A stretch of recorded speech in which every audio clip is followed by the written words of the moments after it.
आता पाहूया आताच्या घडीच्या टॉप 9 महत्त्वाच्या बातम्या।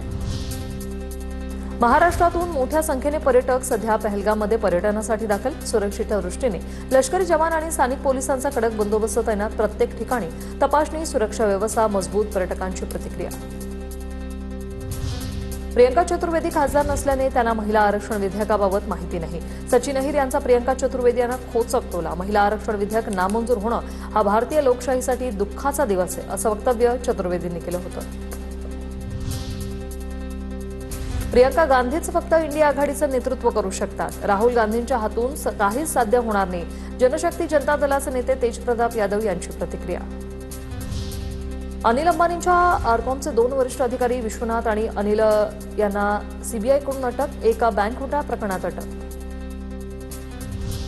मुंबईतील हाफकिन या सरकारी संस्थेचे खासगीकरण करण्याची तयारी। मनसेचा आरोप। परळ येथील हाफकिन संस्थेच्या बाहेर मनसे कामगार सेनेकडून आंदोलन।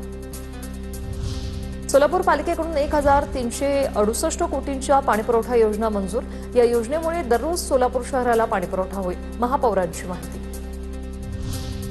नाशिकच्या बिअरबारमध्ये धाडसी चोरीची घटना। चोरी करत 1,19,630 रुपयांचा ऐवज लंपास। संपूर्ण घटना सीसीटीव्ही कॅमेऱ्यात कैद। चोरट्याकडून सीसीटीव्ही कॅमेऱ्यावर स्प्रे मारून पुरावे नष्ट करण्याचा प्रयत्न। सिंधुदुर्गच्या दोडामार्गमध्ये ओंकार हत्तीचा मुक्त संचार पाहायला मिळाला, त्यामुळे नागरिकांमध्ये भीतीचं वातावरण। या ओंकार टस्कर हत्तीने बागायती शेतीचं मोठ्या प्रमाणात नुकसान केले आणि त्यामुळे नागरिक भयभीत आहेत।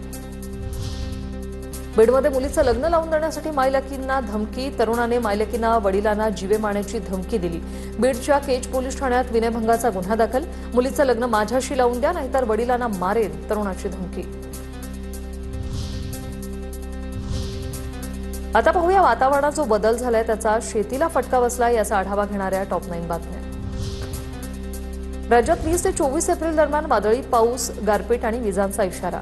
तर भारतीय हवामान खात्याचा हा अंदाज। मध्य महाराष्ट्र, विदर्भ, मराठवाडा आणि कोकण विभागातील जिल्ह्यांनी सतर्कता बाळगावी। राज्य आपत्कालीन कार्य केंद्राच्या वतीने आवाहन।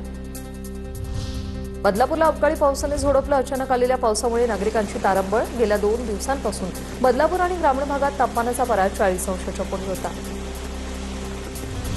ऐन उन्हाळ्याच्या काळात येवला तालुक्यात सध्या ढगाळ वातावरण। ऐन उन्हाळ्यात ढगाळ वातावरणाने शेतकऱ्यांची चिंता वाढली। कांदा झाकण्यात शेतकरी व्यस्त। परभणीत वादळी वाऱ्याचा अवकाळी पाऊस। अवकाळी पावसाचा आंब्याच्या फळबागांना मोठा फटका। हातातोंडाशी आलेलं पीक जमीनदोस्त झाल्याने शेतकरी हतबल। सरकारने पंचनामे करून मदत करण्याची मागणी। जळगावात गेल्या वर्षभरात अवकाळी पावसाचा 5 लाख शेतकऱ्यांना फटका। 2 लाख हेक्टरवरील उभ्या पिकाचं मोठं नुकसान। 1,27,000 हेक्टरवरील फळबागा, इतर पिकांचंही नुकसान। शासनाकडून आतापर्यंत 364 कोटी रुपयांची भरपाई वितरित। अमरावतीच्या जरूरमध्ये वादळी वाऱ्यामुळे घरांचं नुकसान। पंचनाम्यासह भरपाईची ग्रामस्थांची मागणी। तर काही घरांच्या भिंती कोसळल्याने नागरिकांचं मोठं आर्थिक नुकसान। गोंदिया जिल्ह्यात मका पिकावर रोगाचा प्रादुर्भाव। ढगाळ वातावरणामुळे मका पिकाचं नुकसान होण्याची भीती। ढगाळ हवामानामुळे शेतकरी चिंतेत।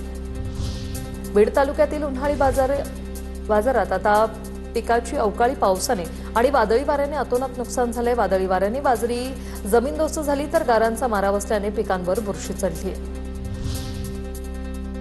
वाशिम जिल्ह्यात एप्रिल महिन्यात पाणी टंचाईचं संकट। वाढत्या तापमानामुळे अनेक गावांमध्ये पिण्याच्या पाण्याची कमतरता।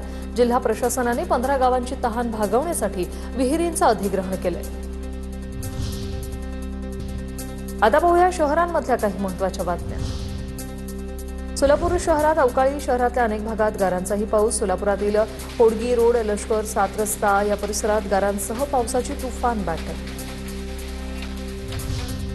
धाराशिव जिल्ह्यात आता अवकाळीचा तडाखा। बामणेवाडी आणि केशेगाव शिवारात विजेच्या कडकडाटासह गारांचा पाऊस। ज्वारी आणि फळबागांचं मोठं नुकसान।